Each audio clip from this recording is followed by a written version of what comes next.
Hello and welcome to Dualistic Unity movie review number 3. I am very excited and enthusiastic about the recognition that there is no secret ingredient.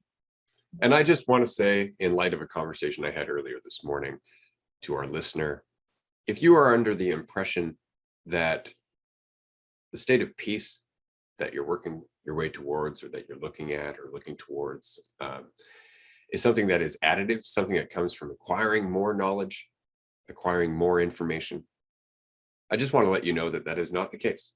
It really is just about questioning the information you have. So that way you can find more information behind that and more information behind that. And it's never about limiting yourself to what you think you know. So it's not about adding information. It's about subtracting the illusion that you know what is as a concept. So you can see more of what is. And that includes about yourself or the world. And on that note, the Dualistic Unity movie review for this week is all about Kung Fu Panda, as Andrew kind of hinted at in the intro. So I love this movie. I've loved this movie since it came out. My daughter was 1.5 when this movie came out in 2008. The movie stars Jack Black, Dustin Hoffman, Angelina Jolie, Ian McShane, and a host of others. It's really just an incredible cast in terms of voice actors. The animation's fantastic. If you haven't seen the movie, definitely go and watch the movie first before this review, because we're going to basically go through all of the aspects of the movie, some of the symbolism, some of the lessons. We're going to talk about some of the deeper lessons underneath the characters. It's going to be a good conversation because this movie is so full of good stuff. So go and watch the movie, come back, and I'm going to pass this over to Andrew. Yeah, this movie is incredible. I'm very excited to get into it. It's basically, so just high level, it's basically a story of a bunch of characters kind of going back and forth between control and letting go, between being yourself and being some idea that you hold on to, that you think could be possibly better than yourself or more than yourself. And so follows this main character, Po, who's a panda, through kind of having this dream of being a kung fu warrior and literally dreaming about being this, but having a lot of self-doubt, not thinking that he could ever be that. And then one thing leads to another, kind of falls into this situation where turns out he might be the ultimate warrior, the dragon warrior, as they say. And then it's just back and forth between those who think that they should have been the dragon warrior, believing that, he isn't deserving because he hasn't gone through all of the structure and all of the training and all the things you need to do in order to become the dragon warrior. So there's a ton of back and forth there between accepting him accepting himself, him not accepting himself, them not accepting him. And it basically just goes back and forth through that until pretty much everyone lets go of their desire for control, except for, one character that ends up just, kind of poofing away. Yeah, lots of spoilers. So definitely go watch the movie before you listen to this review, as we always say. But it's just the symbolism in this is absolutely incredible. And yeah, there's a bunch of individual scenes that I thought were just so cool, and quotes from the movie. There's probably some stuff you've seen online, some memes or GIFs that you've seen around from this movie. So yeah, if you haven't checked it out, definitely do so. And yeah, I'm excited to get into some of the specifics of it. Yeah, well, let's start at the beginning, because the opening sequence to this movie is brilliant, because it depicts Po, our main character, in his dream of what he wants to be at the end of the day, of what he feels himself aligned with, but it's not part of his life. And what's interesting is that in that dream, he's very stoic, he's very calm, but on the other hand, everybody perceives him in a certain way, right? As mysterious and kind of a badass. And yet, and at one point he's like, "You're so awesome." And he's like, "There is no charge for awesomeness or attractiveness," right? And that's exactly what the dream is about him suddenly having value. And it revolves around something he's very passionate about, for sure, but it still is kind of revolving around this low self-esteem that he has, or rather this negative self-opinion that he has, that he'll never be able to do that. And then he wakes up and he's in his life, and everything in his room is basically all about kung fu. It's all about these five masters that he looks up to as being legendary, that he would love to be himself. But he goes downstairs and there's his dad. And I think it's so funny because Po doesn't even want to express what his dream is to his dad. He keeps it to himself because he knows his dad wants him to run the business. You know, we are noodle folk. This is what we do. And so Po mentions his dream, and his dad's like, what dream? And he's like, oh, dreaming about noodles. And then his dad's like, aha, you see, that's evidence that this is your place in life, because his dad is looking at it from his own perspective. Right. And so it's really interesting because Po is just locked in this idea that he could never be the thing that he wants to be, to the point where he's almost ashamed to share it with anybody. He's so enthusiastic. It just comes through in everything. As soon as they put the poster up that they're going to choose the Dragon Warrior, you could see like he's practically dancing in his place. He's just like, oh, we got to do this. And then his dad's like, yeah, well, don't forget the cart, bring it all the way up, because obviously this is about noodles and everything else. And he just doesn't see that his son wants to do something different, that his son wants to live something different.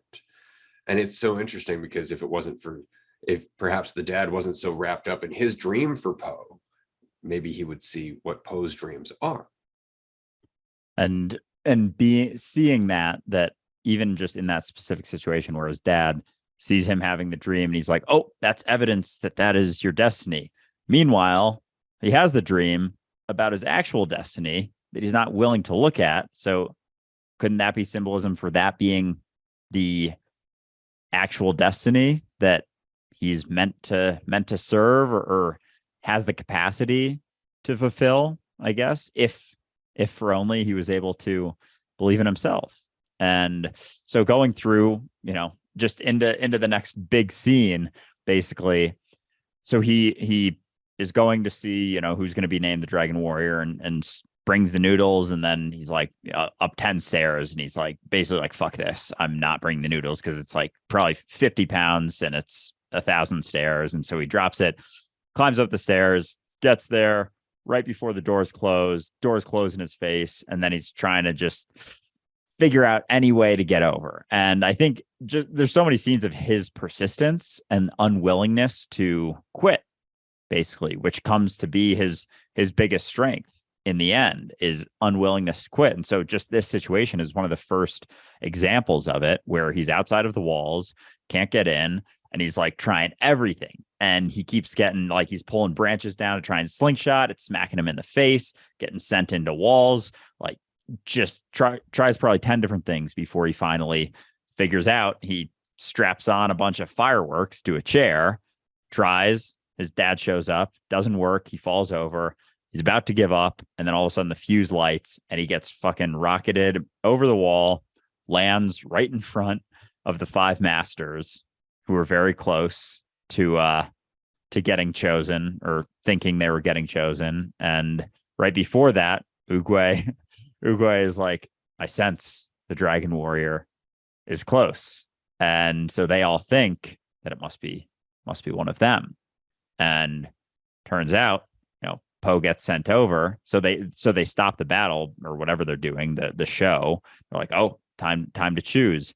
And Oogway, it's funny, as he's walking down, he's kind of dancing, like taking his time, like in no rush whatsoever, just being the embodiment of flow in the moment. It's so funny to see how timing works out perfectly. And then all of a sudden, Po, out of his rocket, lands right in front of the five warriors. And now I'll pass it over to Ray.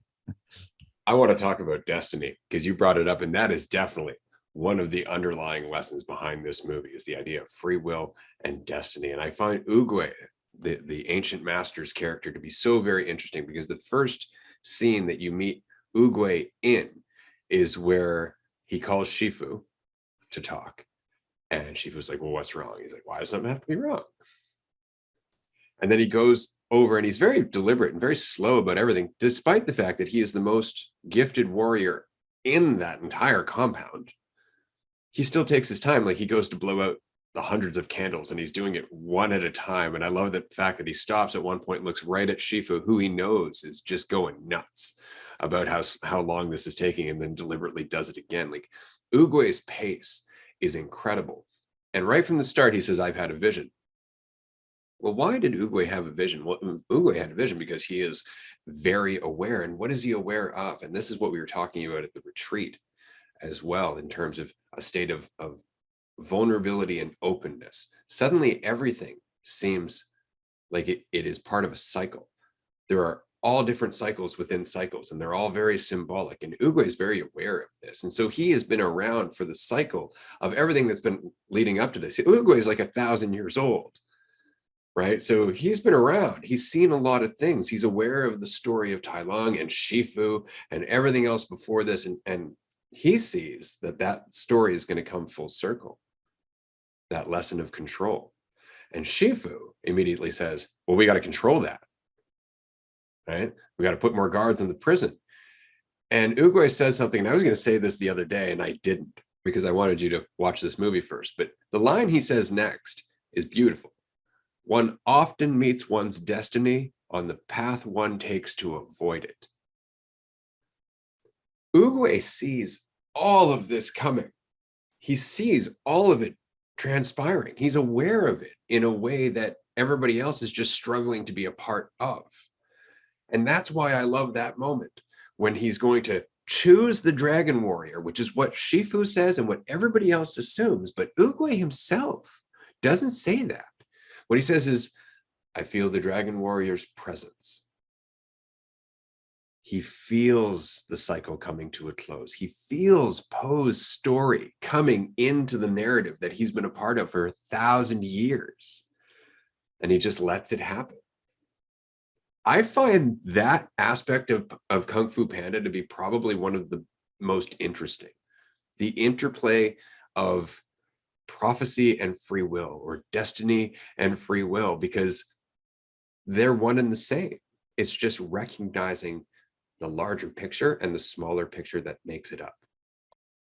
Yeah, that quote is just so fucking incredible. Like, I had that one written down. I have a number of quotes from it written down, and because that whole situation, one often meets his destiny on the road he takes to avoid it, is exactly what happened. As he says that, it's like, Tai Lung is, or what is he says exact, like, Tai Lung is going to make his way back to town, basically. But he doesn't say that he's escaped or that how it's going to happen.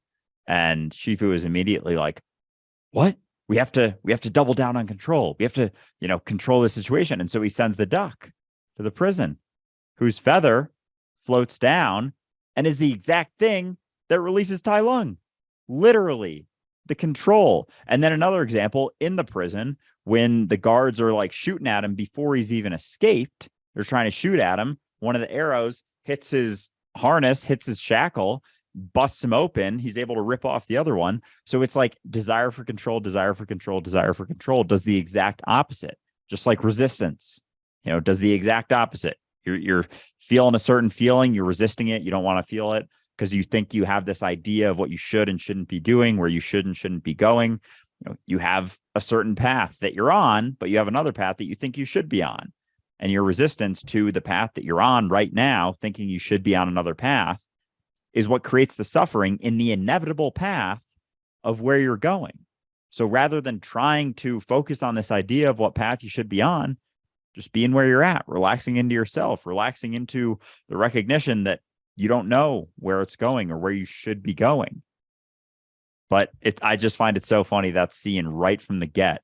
He's like, one often meets his destiny on the road he takes to avoid it. Like, and immediately Shifu doesn't even realize what he's saying. And he's like, control, control, control, send more guards, double the guards. It's like that action of sending the duck to tell him is what releases Tai Lung, is what causes the inevitability of him coming back to the town, just like Uguay said. It's fascinating. Yeah. And what's interesting is, so Shifu's story is incredibly interesting because he's very adept as a teacher and a martial artist. And he's done so through discipline. He's done so through training. And he deeply believes in control and perfection. He deeply believes in one's ability to focus, to create an outcome or a specific end result. And his students are masters. They're legendary. So he has a lot in terms of evidence that that works, except for Tai Lung. And what's interesting is that with Tai Lung, it wasn't just the control, but he also gave his love and his passion to Tai Lung. And so instead of seeing that it was the control that was the problem, instead he withdrew his love from the rest of his students after Tai Lung turned. Right? Not realizing, no, it's the control. Like you see it when Shifu is training the students at the beginning of the movie, or the other masters at the beginning of the movie. He actually says, "Great job. If you were looking to disappoint me." He's harsh. He's not gentle. He has no relationship with them at all. Instead, he's just basically just drilling them into being these incredible martial artists. But what is he doing for them as people? And that's why Poe's character is so very interesting, because Poe is all about people. Poe is very vulnerable. Poe is very much an easy character to relate to and connect with, because he's authentic and empathetic, right? Because he's not trying to be better than anybody. He just wants to be involved. And so I think it's interesting that as Shifu is basically trying to make Poe give up, because Poe is not his ideal warrior. Poe is not what he would say is going to be the solution to Tai Lung. All the other students actually start talking to Poe and recognizing that there's a lot to Poe. It's not necessarily that he's going to be like the most incredible martial artist. Nobody sees that, but that he is a wonderful person, that he is passionate and open and enthusiastic, and it starts to rub off on them. They actually start to laugh. That noodle scene really always gets to me, where they're kind of making fun of Shifu, and Shifu walks in, but everybody else is just having a laugh, including Monkey. Like, it's the funniest moment. And it's there you can see what Poe's strength really is. He's fluid, he's adaptable, he's really good in just adapting to the moment. He just has no faith in himself. Right? But that's Shifu's problem. Shifu wants him to say, I can do this, this is what's going to happen. And I'm going to work until it happens, like every other student is trained. Or rather, like he's trained every other student. So it's really interesting to see Shifu reconciling the idea that he does not know how to train Poe, and that's what intimidates him, right? Whereas Oogway doesn't know in general. I love the fact that when they're talking about Tai Lung returning, and he's like, what are we going to do? And he's like, you got to calm your mind. Your mind is like this water. It's unclear. You have to calm your mind, and the answer will present itself. And he sees the dragon scroll in the reflection. He's like, oh, the dragon warrior, that's what's going to save us. Who could be the dragon warrior? Oogway, without missing a beat, says, I don't know. Yeah, that part is awesome. And with the food scene there, because I wanted to get into this character a little bit. In the food scene, Poe is making noodles for everyone and passing them out. Everyone's enjoying the noodles, and like tries to give some to Tigress, and she's like, no, I don't eat noodles. They say, legend tells, that the dragon warrior can survive off of, it's like something like dew and the energy of the universe, something like that, and that's it for 30 days or 3 years or whatever she says exactly. And it just is so symbolic of her holding on to this idea of what the dragon warrior is, this idea of needing to be something that she isn't. She's trying to fit the mold of what she thinks the dragon warrior should be, because legend tells this, and this, thinking that she has to fit into it as opposed to it fitting into her, which is all that anyone ever has to do, like relaxing into yourself, relaxing into the reality of you. And so on the flip side, Poe, you just said how Shifu doesn't know how to train Poe until sees him in the cookie cabinet in the pantry, and he's like talking to him, because Poe, when he's uncomfortable or sad or whatever, he starts eating. And so Shifu comes into the kitchen or wherever he is, and he's like snacking on everything he can find, and he stops and he's like, oh, sorry, basically like thinking he's doing something wrong. And then Shifu's like tells him, I think he understands where he might want to go with Poe, and he's like, Monkey's cookies are up in the top corner up there. And then he leaves, but just kind of hangs around to see what Poe does, knowing that Poe's going to like immediately try and find him. He comes back, Poe's 10 feet in the air, doing a full split, eating cookies. And Shifu's immediately like, oh, and Poe's like, oh, I know. You think I'm a fat piece of shit, basically, or whatever he says. And Shifu's like, no, you're doing a perfect split 10 feet off the ground. How did you do that? And he was like, I don't know. What do you mean? It just happened. I don't know. There's cookies up here. And so in that moment, Shifu recognizes like, oh, he can use food to motivate Poe, because Shifu probably has an idea that food isn't a good motivator, probably along the lines of Tigress thinking, you should be able to survive off of dew and the energy of the universe. And that's what the Depth Dragon Warrior does. So he relinquishes his idea of what it should be and allows Poe to just utilize himself, like his own desires and strengths, rather than resisting them. Let's go through them. Let's utilize them. And then they go through all of their training using, food, dumplings as a motivator until the end of the training, where Poe beats Shifu in the fight. And he's like, all right, you can eat the dumpling. And he flicks it back to him. Not hungry anymore. Oh, shit. So that scene was amazing. I just wanted to say that entire chopstick dumpling scene is brilliant. It's so well done. It's really, really entertaining, but it's interesting to watch the development of their relationship throughout the training, because it's interesting because that moment where Poe is 10 feet in the air doing a perfect split, and he's like, it's just an accident.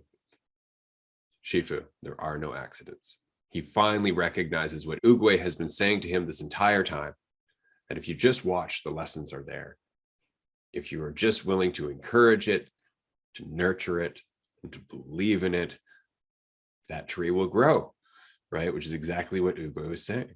And so it's interesting how suddenly Shifu lets down his guard, relaxes, gets into whatever the training has to be for Poe, rather than how he's trained everybody else.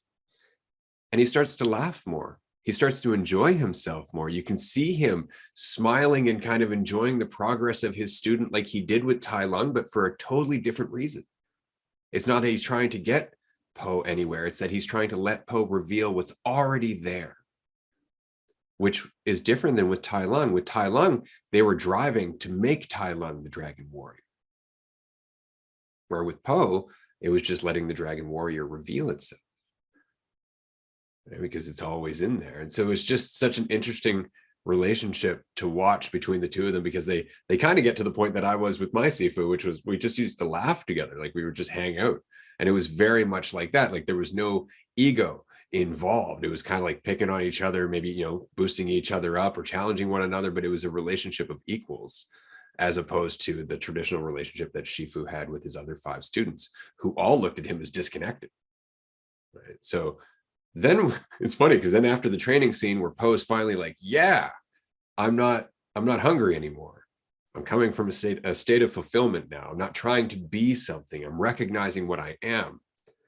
Those 5 masters come back from facing Tai Lung, and they have all just been crushed.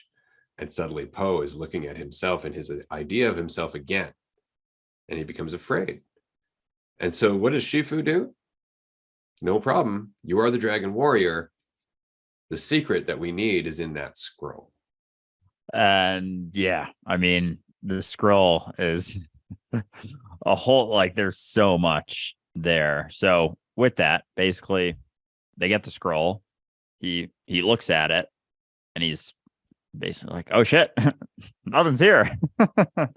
And initially it's like, no, look. And Shifu's like, I can't look. And he's like, no, there's nothing. He's like, what? All right, give me that. And he looks. He's like, what? There's nothing there. And what they don't recognize the whole time is that it's a reflection, and it's just them. And so initially it's like this concern, and sends everyone into a state of sadness and depression of, oh, we don't have the secret ingredient, basically. And then Poe goes down, is basically quitting, and they're all planning on leaving the city. And Shifu's like, everyone just leave. I'll hold off Tai Lung until everyone can escape, and then he'll take over the city and probably just run train on the rest of reality in a fit of anger. And so Poe, when he sees his dad, he's clearly down, and his dad's like, there's something I've been meaning to tell you. And you think he's gonna say, like, you're not my son, like you're adopted, which is so obvious and just is so funny that that's not something understood. And he's like, you want to know the secret ingredient to my secret ingredient soup? There is no secret ingredient.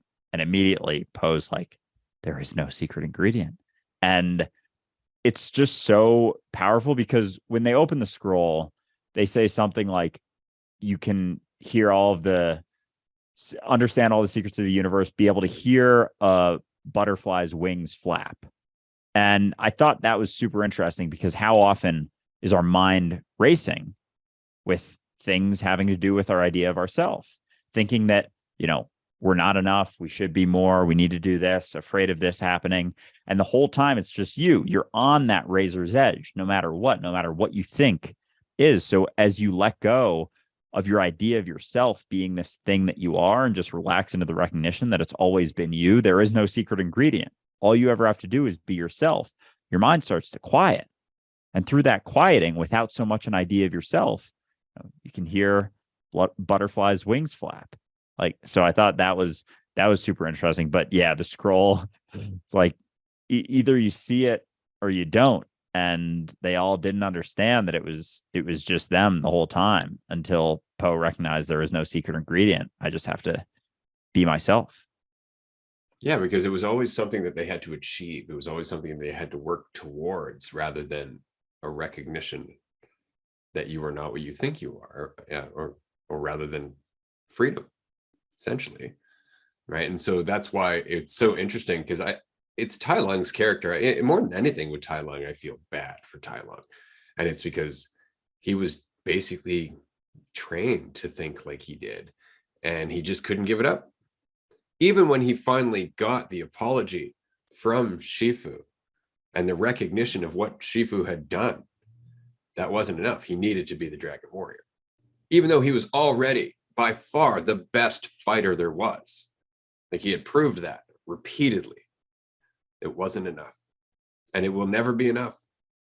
That's the problem. Whereas Poe just kind of shows up and he's huffing, he's puffing after climbing all the stairs. He's totally relaxed, right? Like, he even makes a joke at his own expense, right? He's like, what do you do, sit on me? He's like, don't tempt me. It's like, it's so interesting to watch that last fight, because the entire time it's Tai Lung in full control, thinking it's the Dragon Scroll that's giving Poe this ability to fight. And Poe, he's just using all of the lessons that he's learned throughout the entirety of the story.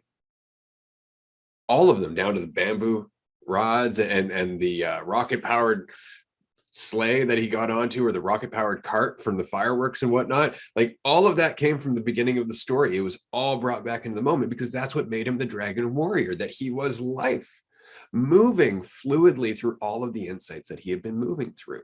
Even when the scroll was way up high, he actually envisioned it as a cookie so he could get up to get it. And you hear Tai Lung, the scroll is giving him power. It's like, no, it's not. And that's the whole thing. But it was disempowering Tai Lung because he needed it. Right. And so he was getting more and more desperate. And then finally he gets the scroll. And he just can't understand it. He can't in any way make sense of it. And you can see him almost at his saddest and most desperate point right then and there. Like, he has nothing left to shoot for. It's a blank scroll. Yeah, that last fight between Poe and Tai Lung, I thought was just so fascinating, because he's utilizing everything he's learned, but he's just being himself, like, the whole time, from climbing the stairs, like you said, and he's huffing and puffing. Like, it's clearly showing that he is not some, like, majestic in super good shape, like the idea of what you think a Dragon Warrior would be. Even in his dream at the start of the movie, he had this idea that it's like attractive and helpful and awesome and all this stuff, and he's like in better shape, and it's never been about that at all. And even throughout the fight, like, he's still out of breath in certain parts. He's using his belly, like Tai Lung's running at him full speed, and he just, like, embraces it and just, like, belly bumps him. Like, that is not a move you would think the Dragon Warrior would be pulling off. So the whole fight, he's just being himself. Like he's utilizing, obviously, he's learned a lot in his training, but it's not like this conceptual idea of what a master warrior would be. He's really just relaxing into what his strengths already are, like utilizing his larger body and belly to defeat the greatest fighter that's ever lived, because they're holding on to this idea of control and this idea of what it should be doing and the way it should be fighting and the way it's taught to fight, as opposed to just allowing things to happen as they are, which is all Poe does the entire fight. Yeah, it's an incredible scene. It's really interesting to watch. Like Poe just lets Tai Lung do his thing and he kind of plays with it until Tai Lung's got nothing left. But Tai Lung's mentality in that scene is what beats him more than Poe. He's not paying attention. He's desperate. He's angry. He doesn't understand what's going on anymore. And so he just wants to get a victory. And so he's not thinking like the martial artist that he's always trained to be. His balance is totally shot, whereas Poe has found his balance. It's a great scene. It really is, especially where he starts using Tai Lung's tail against him, sticks into his mouth, and Tai Lung bites it, and everything there. And he's right to the point where Tai Lung's like, you can't be the Dragon Warrior. You're nothing but a big fat panda. Poe's like, no, I'm the big fat panda. Right? And that's it. That's the ownership, right? It's like, I am what I am, and that's all that's necessary. It's an incredible, incredible movie. I'm so glad that you enjoyed it, man. Yeah, absolutely. And just the whole time it goes to show and displays the importance of fun and enthusiasm. Like Poe, the entire time, he gets down on himself a few times, absolutely. But through all of the fighting stuff, like from the beginning of training, when all of the five masters fight him and then Shifu fights him, he's just like, hell yeah, this is awesome.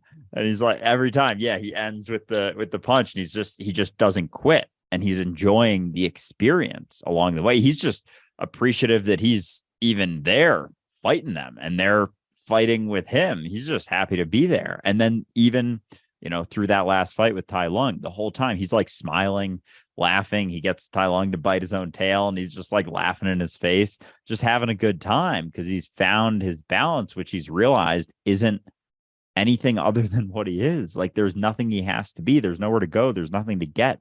There's nothing more to be other than what he is. So yeah, just an incredible movie. So much symbolism. And I'm glad I watched it twice, but I feel like I could watch it another 4 or 5 times and just pick up on so much more. Cause yeah, there's a ton in it.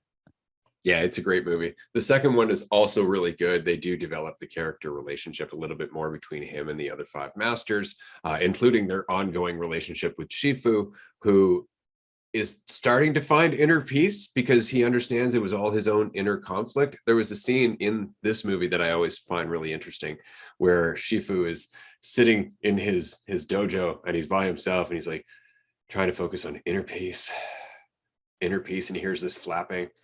He's like, inner peace. Can somebody stop making that noise? That always gets me because that's not inner peace, right? And so yeah, in the second movie, you see that relationship developed a little bit more. And you see Poe, now that he knows who he is, now that he's not doubting himself, he trains with the other masters. Like you can see him practicing and learning more and exploring what he's capable of because that block is no longer there. That resistance to his own ability is no longer there. So the second movie is solid. We're not going to cover that here because you haven't watched it yet. And honestly, I don't want to cover the third one necessarily right now, because although it's a decent movie, it certainly doesn't live up to the first 2. And I'm just going to leave that there. I might have upset somebody who's listening. I'm sorry if you like the third movie. There is some solid stuff in it, great voice actors, so on and so forth, but it just doesn't live up to the first movie and all of its rich symbolism and its insights and the entire journey of letting go of your ego versus getting immersed in your ego, letting go of control, getting immersed in control.